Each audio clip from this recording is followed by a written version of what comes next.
Hello दोस्तों, स्वागत है आप सभी का यूडीए में। और आज का हमारा टॉपिक है मौर्य वंश, मौर्य साम्राज्य। जो पेट के लिए एक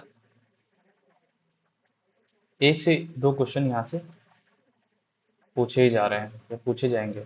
ठीक है, लास्ट के जो भी एग्जाम हुए हैं यहाँ से क्वेश्चन आए हुए हैं। तो पेट के लिए ये सब्जेक्ट बहुत इंपॉर्टेंट हो जाता है। सब्जेक्ट का मतलब कि ये टॉपिक। ठीक है, तो आज हम इस पे बात करेंगे। आगे बढ़ने से पहले मैं ये बता दूं कि जिन भी लोगों ने चैनल को सब्सक्राइब नहीं किया है उसको सब्सक्राइब कर लें और बेल आइकन को दबा लें, कि जिससे जो भी क्लास आए उसका नोटिफिकेशन आपको मिल जाए। ज़्यादा से ज़्यादा आपको इसको सपोर्ट कीजिए, और ये जो चैनल है आप लोगों के लिए है। ठीक है, जितना आप इसको सपोर्ट देंगे, प्यार देंगे, उतना ही हम इसको आगे लेके जाएंगे, अलग अलग टॉपिक्स को कवर करेंगे। ठीक है, आपकी संपूर्ण तैयारी का जो हमने सोचा है वो तभी कर पाएंगे जब आप इसको ज़्यादा से ज़्यादा सपोर्ट करेंगे। ठीक है, तो चलिए स्टार्ट करते हैं। थोड़ी सी चीज़ें क्या है, हिस्ट्री बहुत अथाह है। मैंने बहुत कंप्रेस करके चीज़ों को शॉर्ट करने की कोशिश करूंगा मैं इसमें, इस टॉपिक में। अदरवाइज मौर्य साम्राज्य पढ़ने के लिए तुम 4 से 5 क्लासेस में पढ़ेंगे तब भी खत्म नहीं होगा।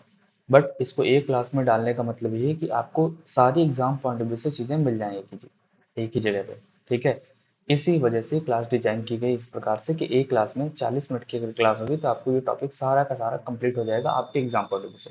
जिसको और डीप पढ़ना है, देखिए कहने का मतलब हुआ कि अगर पेट का एग्जाम, इसमें अगर 10 नंबर की एंसर हिस्ट्री हिस्ट्री आ रही है, तो इसमें से ऐसा जरूरी नहीं कि सब कुछ यहीं से आ जाएगा। नहीं, हमें ऐसा पढ़ना है कि जिससे हमारा हर टॉपिक कंप्लीट हो जाए, कुछ छूटे नहीं।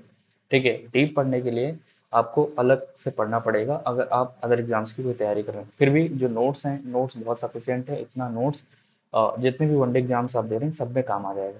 ठीक है, तो इतना हमें करना ही करना है किसी भी हाल में। क्लियर है सर? तो आप उस चीज़ को ध्यान देके करेंगे, ज़्यादा से ज़्यादा चीज़ों को करें। ठीक है, चलिए बढ़े आगे।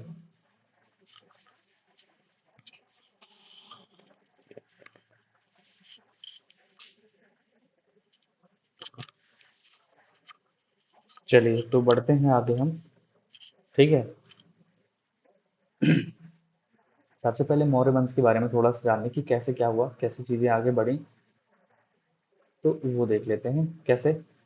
देखिए, बौद्ध और जैन धर्म जब चल रहा था तो साथ में उसी समय पे 16 महाजनपदों का निर्माण हुआ।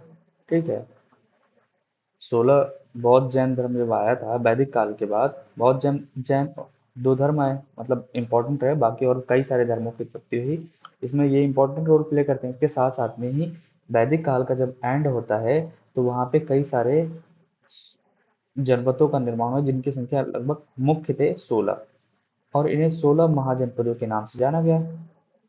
इसमें जो सबसे शक्तिशाली बाद में उभर के आएंगे वो होगा मगध, सबसे उभर के आएगा। ठीक है, और इसी मगध में कई सारे वंश राज करेंगे। ठीक है, इससे हर्यक वंश आएगा, शिशुनाग वंश आएगा, और इसी में नंद वंश आएगा।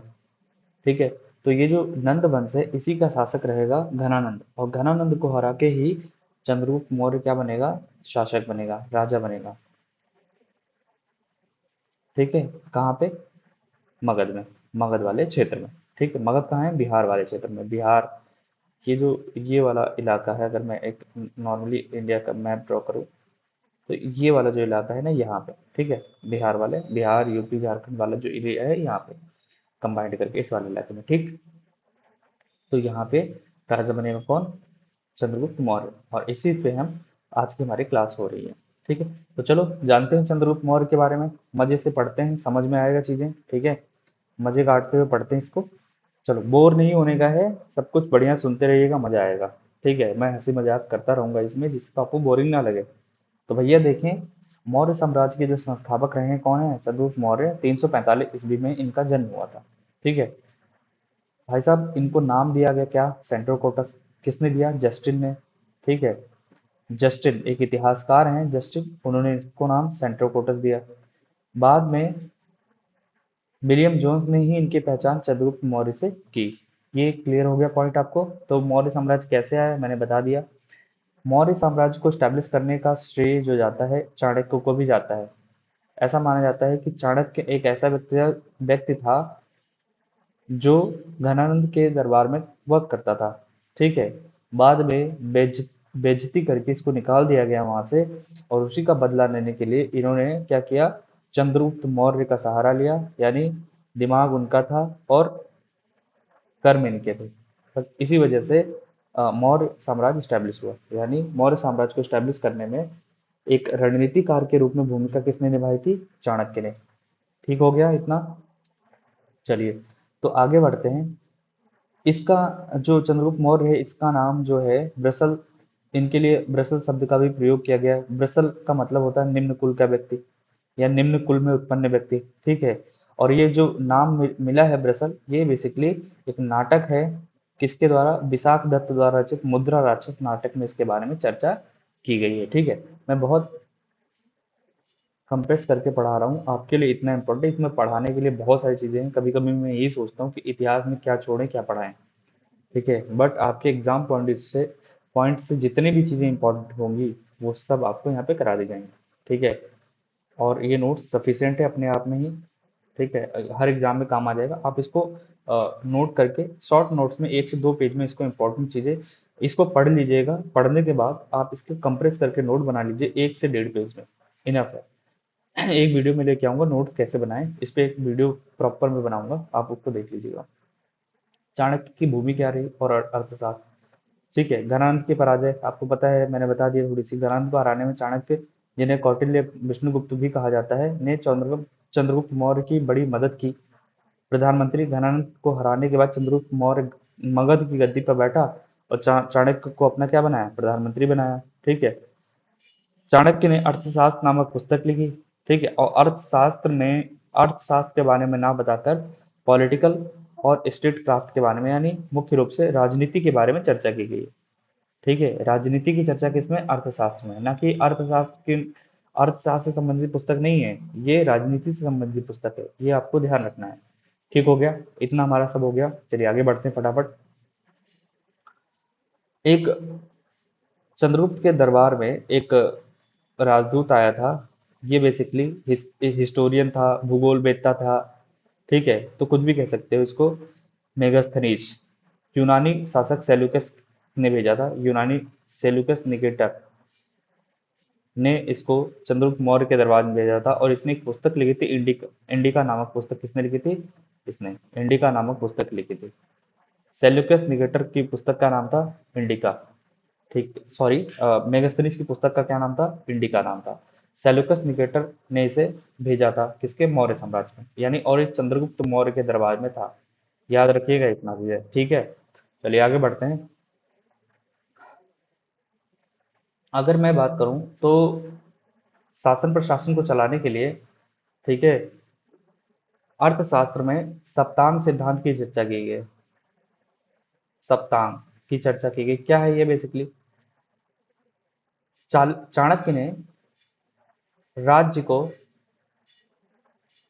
सजीव अंग के रूप में माना है, और बोला है कि अगर ये चीजें नहीं होंगी तो राज्य को चलाने में मुश्किल हो सकती है, या राज्य अच्छी तरह से नहीं चल सकता है। वो कौन कौन से सप्तांग थे? ठीक है। शरीर से तुलना की सप्तांग की अर्थशास्त्र में शरीर से, एक जीवित शरीर से तुलना की गई है सप्तांग की। ठीक है। तो क्या है सप्तांग? पहले बात तो राजा होना चाहिए, स्वामी हो राजा।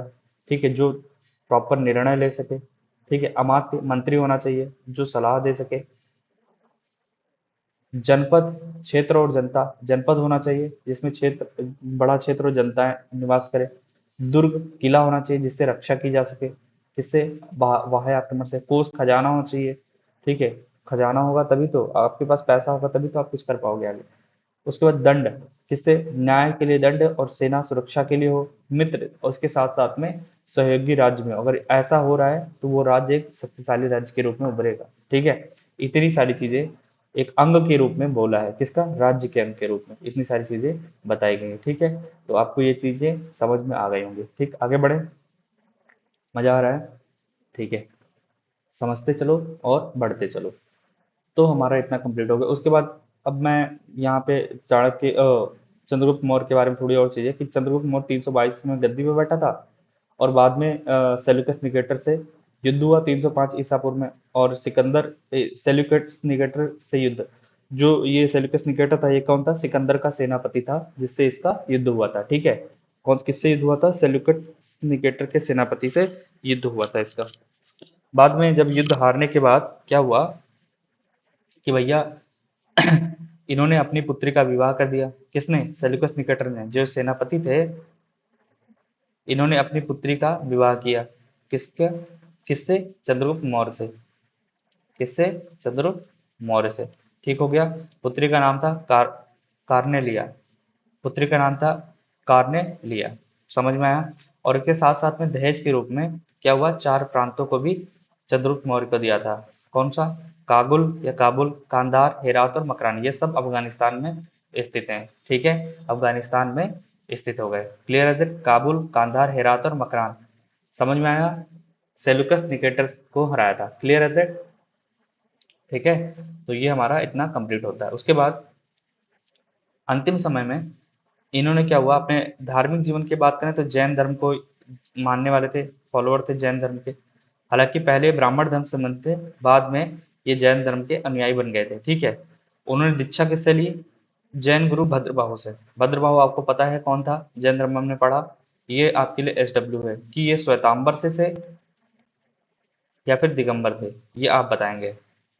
ठीक है, तो उन्होंने दीक्षा ली जैन गुरु भद्रबाहु से, जैन दीक्षा ली। अंतिम समय में जब मृत्यु का अंतिम समय आया तो ये चले गए श्रवणबेलगोला, जो कि कर्नाटक में स्थित है। ठीक है, और वहां पे उन्होंने संलेखना पद्धति, संलेखना मतलब उपवास के द्वारा भूख और प्यास को मारकर, यानी भोजन और जल त्याग दिया, और धीरे धीरे उनकी मृत्यु हो गई। तो श्रवण बेलगोला में इनकी मृत्यु हुई। इनके इसके बाद चंद्रगुप्त मौर्य के बाद कौन शासक बना? बिंदुसार, चंद्रगुप्त मौर्य का उत्तराधिकारी बना। ठीक है, और ये राजगद्दी में 298 ईसा पूर्व में मगध की गद्दी पर बैठा। इसने इसने कई उपाधियां ली, जिसमें इंपॉर्टेंट क्या? अमित्रघात। अमित्रघात के नाम से जाना जाता है, जिसका अर्थ क्या है? शत्रुओं का नाश करने वाला। बिंदुसार को शत्रुओं का नाश करने वाला माना जाता है, मतलब उपाधि ली इन्होंने। ठीक है, ये हो गया। ये बेसिकली ये इसका धर्म क्या था? आजीवक संप्रदाय से था। आजीवक संप्रदाय, जैसे चंद्रगुप्त मौर्य आपका जैन धर्म से रिलेट करता था, और ये आजीवक संप्रदाय से था। विदेशी संबंध क्या था? इसने सीरिया नरेश, जो एंटीओकस प्रथम ने बिंदुसार के दरबार में डाइमेकस नामक राजदूत भेजा था। ठीक है, और यही इसे ही मेगास्थनीज का उत्तराधिकारी माना था। कहने का मतलब कि मेगास्थनीज इससे पहले आया था, और ये बाद में वहां से आया। ठीक है, मिस्र के राजा फिलाडेल्फस ने डायोसिनियस नामक राजदूत मौर्य दरबार में भेजा था। तो ये भी आपको थोड़ा थोड़ा आइडिया होना चाहिए। ठीक है, क्लियर है सर? इतना समझ में आ गया होगा, आई होप। इसके बाद एक चीज और मैं यहाँ पे बता दूं, इसमें नोट नहीं है, लेकिन जो ये एंटियोकस प्रथम से ही बिंदुसार ने क्या मंगाया था? 3 चीजें मांगी थी। एक तो बिंदुसार ने क्या मांगा था? ये 3 चीजें में क्या था मांगा था? एक तो सूखी अंजीर मांगी थी, दूसरा मीठी मदिरा मांगी थी, मदिरा, और तीसरा एक क्या था? दार्शनिक। तीसरी दार्शनिक। तो बिंदुसार ने ये चीजें इससे मांगी थी। यहाँ के शासक ने ये कह के इन दोनों चीजों को तो भेज दिया था, यानी सूखी अंजीर और मीठी मदिरा तो भेज दी थी, लेकिन दार्शनिक देने से मना कर दिया था। क्यों? क्योंकि हमारा उसने यही कहा था कि यूनानी कानून के अनुसार दार्शनिकों का जो क्रय विक्रय है वो वर्जित है, यानी इसका व्यापार नहीं किया जा सकता है। तो इसलिए इसने दार्शनिक भेजने से तो मना कर दिया था, लेकिन सूखी अंजीर और मीठी मदिरा भेज दी थी। किससे मंगाया था? एंटियोकस प्रथम से, सीरियाई नरेश से मांगा था। किसने? बिंदुसार ने। ये आपको इतनी चीजें पता होनी चाहिए, यहाँ पे डाला नहीं है, बट इतना आपको याद होना चाहिए। ठीक है, अब बाद में क्या हुआ? इसी के शासनकाल में, बिंदुसार के शासनकाल में तक्षशिला में विद्रोह हुआ। तो सबसे पहले इसने अपने बड़े बेटे सुसीम को भेजा, और बाद में अशोक को भेजा था इसको दबाने के लिए। ठीक है, क्लियर? यानी इस विद्रोह को दबाने के लिए भेजा था। कहाँ पे? ये तक्षशिला कहाँ है? सिंधु और झेलम नदी वर्तमान पाकिस्तान में पड़ता है। ठीक, अन्य ग्रंथों में अगर देखा जाए तो तारानाथ के अनुसार एक बौद्ध विद्वान है, कि बिंदुसार ने 16 राज्यों को जीता था, और जैन ग्रंथ में बिंदुसार को सिंहसेन कहा गया है। जैन ग्रंथों में बिंदुसार को क्या कहा गया है? सिंहसेन कहा गया है। बिंदुसार की सभा में 500 सदस्यों वाली एक मंत्रिपरिषद थी, जिसका प्रधान क्या है? खल्लाटक था, खल्लाटक होता था। तो यहाँ तक आपको आई थिंक समझ में आ गया होगा बिंदुसार। इतना कुछ खास रहा नहीं, लेकिन कुछ जो इंपॉर्टेंट पॉइंट आपको बता रखे हैं वो आपको याद रखना है। क्लियर है सर? अब आगे बढ़ते हैं। अब आ जाते हैं हमारे लिए जो इम्पोर्टेंट टॉपिक है पेट के लिए, वो है सम्राट अशोक के बारे में हमें जानना चाहिए। ठीक है, सम्राट अशोक जब गद्दी पे बैठा, यानी 269 ईसा पूर्व में गद्दी पर बैठा था। ठीक है, इसके बाद इसने राजकाज जब संभाला तो बहुत सारी चीजें हुई। कहा जाता है कि इसने अपने भाइयों को मार करके, 100 भाइयों को मार के, आसपास 100 भाइयों को मार करके गद्दी पर बैठा था, या इसने सत्ता संभाली थी। ठीक है, और गद्दी पर बैठने के समय में वो अवंती का राज्यपाल था, अवंती राज्य का राज्यपाल था। तो आपको, चलिए इसमें आगे बढ़ते हैं, थोड़ा सा यहाँ पे बताता हूँ, इसके बारे में और डिटेल देखते हैं। 269 ईसा पूर्व मगध की गद्दी पर बैठा और वह अवंती का राज्यपाल था। इसकी माता का नाम क्या था? सुभद्रांगी। सुभद्रांगी इसकी माता का नाम था, किसके अनुसार? दिव्यावतान एक बौद्ध ग्रंथ है उसके अनुसार। ठीक है, ठीक हो गया। इसके बाद कई सारे अभिलेखों में इसके अलग अलग नाम है। ठीक है, देवानाम पी नाम से है, मास्की और अशोक नाम भी कई अभिलेखों में मिलता है। जैसे मास्की और गुर्जरा के अभिलेखों में इसका नाम स्पष्ट रूप से क्या मिलता है? अशोक मिलता है। ठीक है, ये दोनों इंपॉर्टेंट है, इसको रख लीजिएगा, मास्की और गुर्जरा। ठीक, पुराणों में अशोक को अशोक वर्धन कहा गया है, अशोक वर्धन कहा गया है। ठीक हो गया। उसके बाद अब हम जब सत्ता ग्रहण कर लेते हैं, यानी शासन पर बैठ जाते हैं 269, उसके 8वें वर्ष में कहा गया? तो अशोक ने अपने राज्य अभिषेक के 8वें वर्ष में कलिंग पर आक्रमण किया। कहाँ आक्रमण किया? कलिंग पर आक्रमण किया। और इसी कलिंग के आक्रमण के बाद भाई साहब इसका हृदय इतना द्रवित हो गया। क्यों? क्योंकि वहां पे इतनी जन हानि, धन हानि इतना हुआ था कि इसका मन, हृदय परिवर्तन हो गया तुरंत, और इसने बौद्ध धर्म ज्वाइन कर लिया, या बौद्ध धर्म अपना लिया था। ठीक हो गया। क्या है? राजधानी पर अधिकार, इसने कलिंग की राजधानी तोसली पर अधिकार किया। इस युद्ध में हुए भीषण नरसंहार को देखकर अशोक का हृदय बदल गया, और इसमें क्या हो गया? इसका जो वर्णन मिलता है अशोक के जो 13वां शिलालेख है, उसमें इसका विस्तृत वर्णन मिलता है। ठीक हो गया। तो ये सब आपको पता होना चाहिए। ठीक, इसके बाद क्या हुआ कि कलिंग, अब इसमें बौद्ध धर्म की दीक्षा विक्षा देख लेते हैं। कलिंग युद्ध के बाद अशोक ने बौद्ध धर्म अपना लिया, उसे उपगुप्त नामक बौद्ध भिक्षु ने दीक्षा दी थी। उपगुप्त आपको याद रखना है। तो उपगुप्त ने किसको दीक्षा दी? अशोक को। इसके बाद इसने एक धम्म यात्राएं शुरू की। एक बौद्ध धर्म अपनाने के बाद अशोक ने शिकार छोड़ दिया और धम्म यात्राएं शुरू की। वह राज्य अभिषेक के 10वें वर्ष बोध गया गया, और 20वें वर्ष कहाँ गया? लुम्बिनी गया। ठीक है, प्रचार, उसने बौद्ध धर्म के प्रचार प्रसार के लिए अपने पुत्र महेंद्र और पुत्री संघमित्रा को कहाँ भेजा? श्रीलंका भेजा। धम्म क्या है? धम्म है क्या? धम्म का, धम्म यात्राएं की, धम्म का प्रचार प्रसार किया, धम्म है क्या? एक्चुअली धम्म क्या है ना, ये कोई धर्म नहीं है, ये एक प्रकार का नैतिकता से, नैतिकता, दया, अहिंसा, एक प्रकार का सार्वभौमिक नियम है, जिसे सभी मान सकते हैं। इसके माध्यम से उसने, अब इसके माध्यम से उसने लोगों को जीतना शुरू किया। कहने का मतलब हुआ कि उसने दिग्विजय का जो प्लान बना, दुनिया को जीतने का जो प्लान बना रखा था, उसको दिग्विजय के माध्यम से नहीं, यानी हथियारों के माध्यम से नहीं, बल्कि नैतिकता, प्यार मोहब्बत, ऐसे बोलते हैं ना, प्यार मोहब्बत से दुनिया को जीतने निकला फिर दोबारा से। ठीक है, क्यों? क्योंकि उसने कलिंग में जो हत्याएं हुई थी, कलिंग में जो रक्त बहे थे, उसको देखकर इसका मन पूरी तरीके से बदल गया। ठीक, तो इसने धम्म यात्राएं शुरू की, धम्म के बारे में प्रचार प्रसार शुरू कर दिया, नैतिकता के बारे में, दया, अहिंसा, ठीक है, इस सब चीजों के बारे में उसने करना शुरू कर दिया। ठीक हो गया। तो आपको धम्म पता चल गई, धम्म, और इसका काफी प्रचार प्रसार किया विश्व के अलग अलग क्षेत्रों में जाकर, जैसे श्रीलंका में अपने पुत्रों को भेजा, इसके बाद अलग अलग जगहों पे अपने मंत्रियों को, इन सबको भेजा कि भैया जाइए और प्रचार कीजिए, किसका? धम्म का। ठीक हो गया। और ये सब आप पढ़ लीजिएगा, इतनी सारी चीजें। उसके बाद क्या हुआ देखिए, अशोक ने अपने धम्म के प्रचार और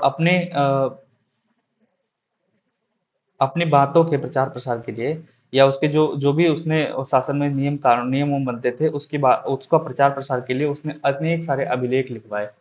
ठीक है, जिसमें बड़े भी थे, छोटे भी थे, और बहुत अलग अलग टाइप से प्रस्तर अभिलेख भी थे, शिला अभिलेख भी थे, इन सब चीजों को खुदवाया और उसको अलग अलग जगहों पर स्टैब्लिश करवाया।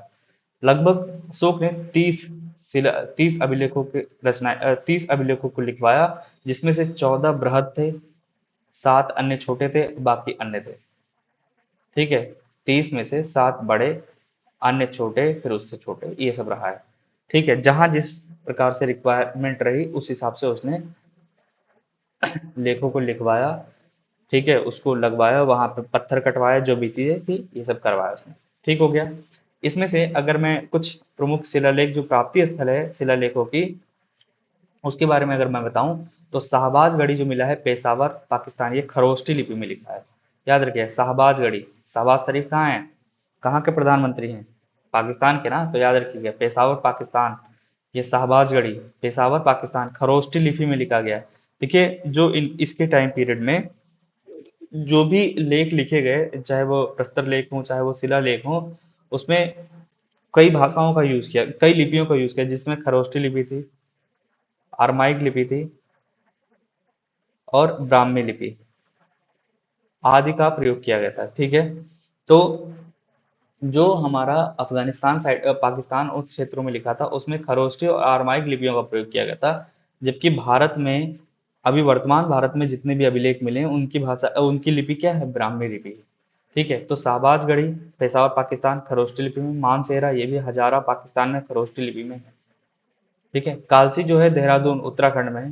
ठीक है, गिरनार का है जूनागढ़ गुजरात में है, धौली का है भुवनेश्वर में उड़ीसा में, इसका जौगढ़ गंजाम उड़ीसा में, सोपारा ठाणे महाराष्ट्र में, एरागुड्डी करनूल आंध्र प्रदेश में। ये आपको याद रखना है।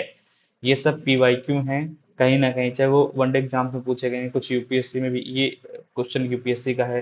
ठीक है, ऐसे जगहों के नाम डायरेक्टली दे देते हैं, तो आपको पता होना चाहिए, थोड़ा आपको ये आइडिया होना चाहिए। ठीक है, ये सारे याद होने चाहिए। शाहबाज आपको मानसेहरा, मानसेहरा ये कालसी, जो आपका जो आसपास के लोग देहरादून के आसपास में रहते होंगे तो हमको पता हो, कालसी देहरादून उत्तराखंड। गिरनार, गिर गिर जंगल जैसे आपका है गुजरात में, तो उससे याद रख लो। गिरनार पर्वत भी गुजरात में है आपका।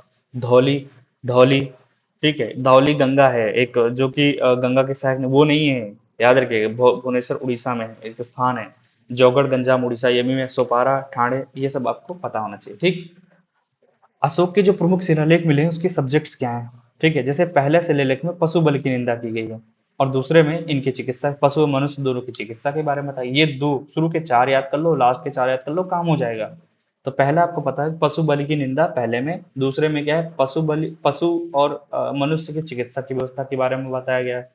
तीसरे में हर राजकीय अधिकारियों को हर 5 वर्ष दौरे, 5वें वर्ष में दौरे पर जाने का आदेश दिया गया, और कुछ नियमों का उल्लेख किया गया है भैया, कि अधिकारियों के लिए कुछ नियम उल्लेख है। और चौथा क्या है, भेरी घोष की जगह धम्म घोष।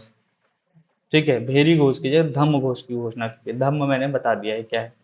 ठीक है, इसके बाद आप इसको एक बार रीड कर लीजिएगा। जैसे 5वें में धम्म महामात्र की नियुक्ति, छठा धम्म महामात्र के मतलब धम्म के प्रचार प्रसार के लिए लोगों की नियुक्ति की गई है। छठवां शिलालेख आत्मनियंत्रण की बात करता है। सातवां आठवां तीर्थ यात्राओं का उल्लेख करता है, धम्म यात्राओं का या तीर्थ यात्राओं के उल्लेख का बात करता है। ठीक है, उसके बाद नवां सच्ची भेंट तथा शिष्टाचार की बात करता है। 10वां में आदेश दिया गया कि राजा तथा उच्च अधिकारी हमेशा प्रजा के हित में सोचे, ये इंपॉर्टेंट है।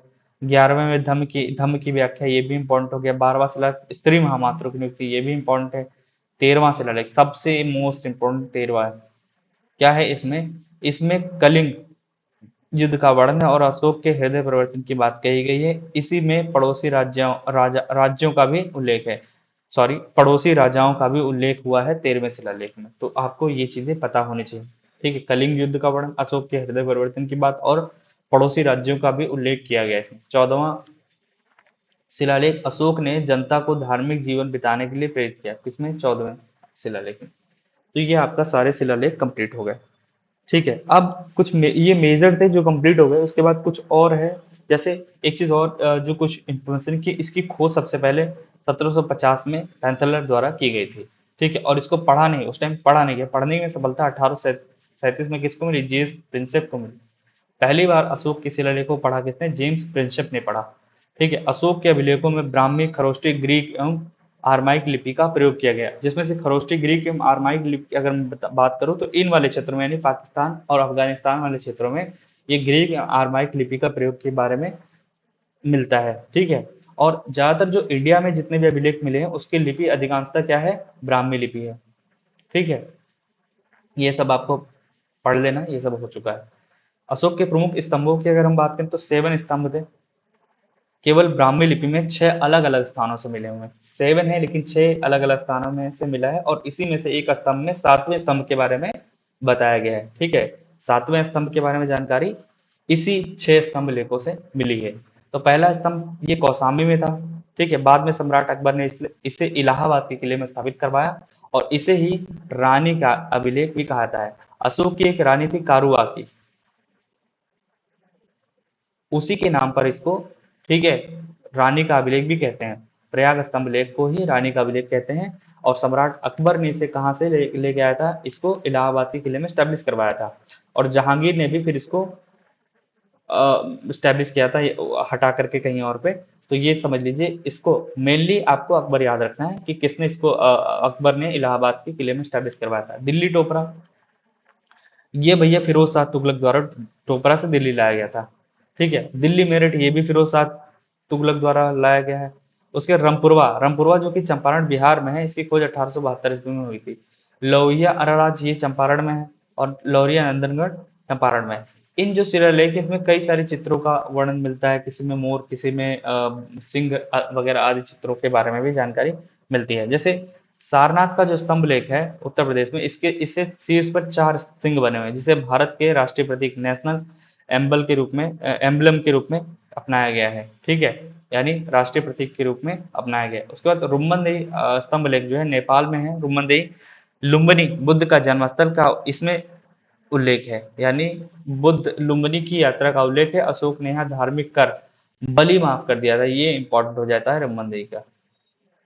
और भाग कर लगान को 1/6 से घटाकर 1/8 कर दिया गया था, ठीक। उसके बाद हाँ, ये तो मैंने बता दिया रानी का अभिलेख। अशोक का 7वां जो अभिलेख था ना, वो सबसे लंबा है, सबसे लंबा 7वां अभिलेख। अगर मैं एडमिनिस्ट्रेशन की बात करूं, मौर्यकालीन तीर्थ महामात्र, ये शीर्ष शीर्ष यानी अर्थशास्त्र में मुख्यमंत्री एवं पुरोहित की नियुक्ति के लिए चरित्र की जांच की जाती है, जिसे उपदा परीक्षण कहा जाता है। सबसे ऊंचे अधिकारियों को तीर्थ कहा जाता है। ये जो तीर्थ है ना, सबसे हायर अधिकारी, ठीक है, जिसकी संख्या कितनी थी, 18 थी। अध्यक्ष क्या होता था, प्रशासनिक विभागों की देखरेख के लिए 26 अध्यक्षों की नियुक्ति का उल्लेख मिलता है, जैसे पणयाध्यक्ष, सुराध्यक्ष आदि, ठीक है। गुप्तचर व्यवस्था, गुप्त को जो गुप्तचर होते थे उनको गूढ़ पुरुष भी कहा गया है। अर्थशास्त्र में गूढ़ पुरुष कहा गया है किसको, गुप्तचर को, ठीक है। और इनका मुख्य अधिकारी जो होता था, महामात्य सर्प कहलाता था। महामात्य सर्प कौन था, जो गुप्तचर विभाग का प्रमुख अधिकारी था, ठीक है। अब जैसे जो गुप्तचर होते थे, गुप्तचर को संस्था, और जो घूम घूम कर गुप्त सूचनाएं इकट्ठी करते थे, ठीक है, उसको कहते थे संचार। और जो एक ही स्थान पर इकट्ठा कर रहा है उसको संस्था, ठीक है। एक ही स्थान पर कार्य करने वाले गुप्तचर को संस्था, और घूम घूम कर कार्य करने वाले को संचार कहा जाता था। प्रशासन की सबसे छोटी इकाई थी क्या थी, ग्राम थी, और मुखिया ग्रामीण था। सैन्य व्यवस्था की अगर बात करें तो सैन्य जो प्रमुख होता था वो सेनापति होता था, ठीक है। और इसका जब सेना का नायकत्व मिलता था, यानी सेना का नेतृत्व मिलता था, उसके अधिकारी को नायक कहते थे। सेना का नेतृत्व करने वाला अधिकारी नायक कहलाता था। अगर सैन्य समितियां, मेगास्थनीज के अनुसार मौर्य सेना का रखरखाव 5-5 सदस्यों की 6 समितियां करती थी, रख रखाव का नियंत्रण। और इनके पास काफी विशाल सेना थी, लगभग 6 लाख लोग पैदल थे, 30,000 घोड़सवार थे, और 9,000 क्या थे, हाथी थे। तो ये आपको पता होना चाहिए। न्यायाधीश, न्यायाधीश को रज्जु कहा जाता था। सीता भूमि, सरकारी भूमि को सीता भूमि कहते थे। अदेव मात्रक भूमि, ऐसी भूमि जो बिना वर्षा के भी अच्छी खेती देती थी, उसे अदेव मात्रक भूमि कहा जाता था। याद रखिए, अदेव मात्रक, बिना देव के कोई चीज अगर वो है, बिना देव मात्रक भूमि यानी बिना वर्षा के भी अच्छी खेती जिस भूमि होती थी उसको अदेव मात्रक भूमि कहा जाता था, ठीक है। क्लियर है दैट। द्रोण क्या होता था, मौर्य काल में अनाज के माप के लिए एक द्रोण नामक बर्तन का प्रयोग किया जाता था। द्रोण क्या था, एक प्रकार का बर्तन था जो मौर्य काल में यूज किया जाता था अनाजों को मापने के लिए। रूपजीवा एक प्रकार की क्या थी, वैश्यावृत्ति को करने वाली जो महिलाएं थी उसको रूपजीवा कहते थे। और मौर्य समाज में इसे रूपजीवा कहा जाता है, जो कि स्वतंत्र रूप से वेश्यावृत्ति को अपनाती थी, ठीक।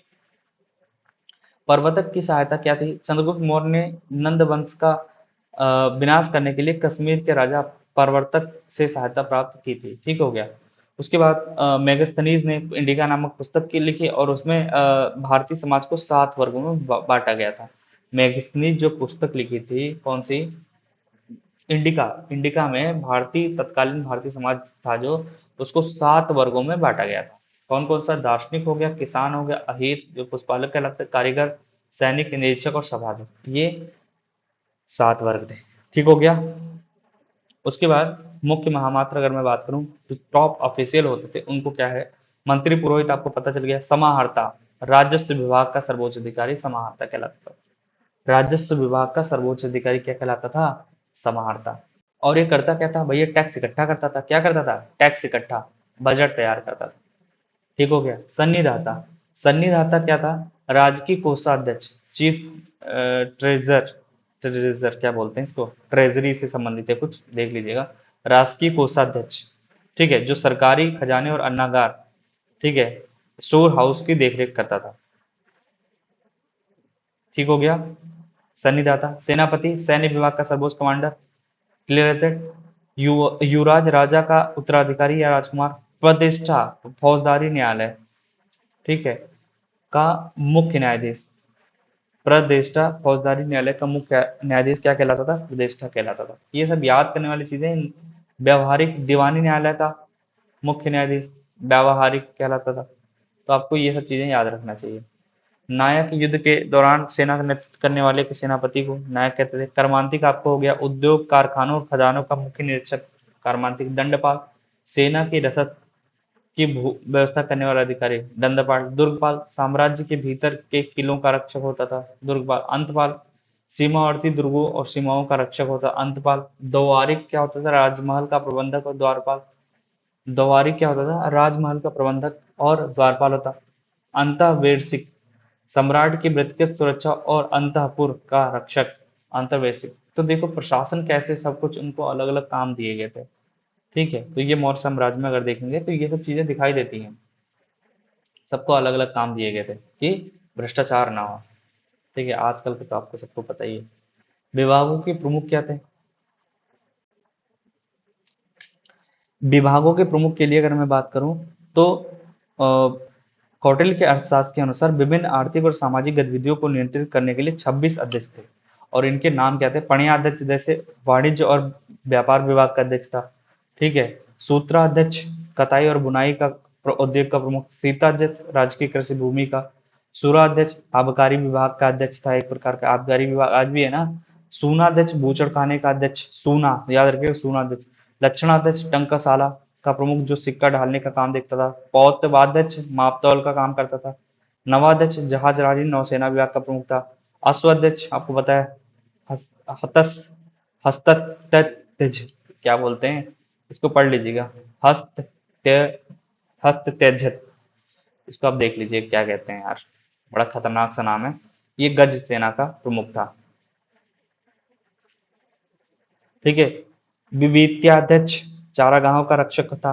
मुद्रा अध्यक्ष जो पासपोर्ट और पहचान जारी करने का वाला अधिकारी था। गणिका अध्यक्ष जो वेश्याओं के कार्यों का निरीक्षण करने वाला अधिकारी था। तो ये सब चीजें पढ़ने का है, याद करने। एक दो बार आप देखेंगे, 3 बार आपको याद हो जाएगा। भले नाम थोड़े कठिन है, थोड़े से ऊट पटांग से नाम है, बट एक दो बार तो पढ़ना ही पड़ेगा आपको। ठीक है।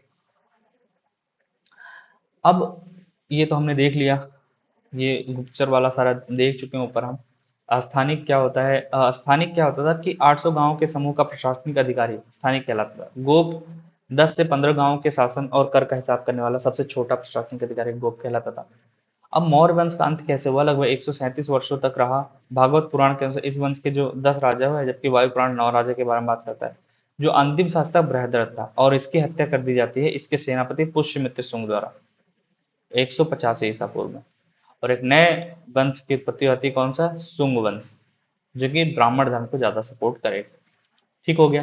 कारण क्या है, क्यों पतन हुआ, ये सब हमारे लिए इंपॉर्टेंट नहीं है, लेकिन इतना ध्यान दीजिए कि ये हम इतना कर सकते हैं। इतना कर ले जाएंगे तो आपको लगभग लगभग 90% क्वेश्चन आपके यहाँ से लगभग सारे ही हो जाएंगे। कुछ चीजें होंगी उसको एमसीक्यू जो सीरीज आएगी उससे देख लीजिएगा, और इसके अलावा इस पे क्विज कर लेंगे और ये टॉपिक हमारा सारा फिनिश हो जाएगा। ठीक है, आज के लिए इतना ही। Thank you so much. और एक चीज़ और मैं बोलना चाहूँगा, जिन जिन लोगों ने अभी चैनल को सब्सक्राइब नहीं किया है, ज़्यादा से ज़्यादा सब्सक्राइब करें। थोड़ी चीज़ें हम और इम्प्रूव करना चाहते हैं, उस पर वर्क कर रहे हैं अभी। ठीक है, और आप लोगों का इसके लिए सपोर्ट बहुत ज़्यादा ज़रूरी है। सो आप लोग क्लास को करें, अच्छे से देखें, और चैनल को सब्सक्राइब और शेयर करें, ज़्यादा से ज़्यादा इसको फैलाएं। Thank you so much. जय हिंद।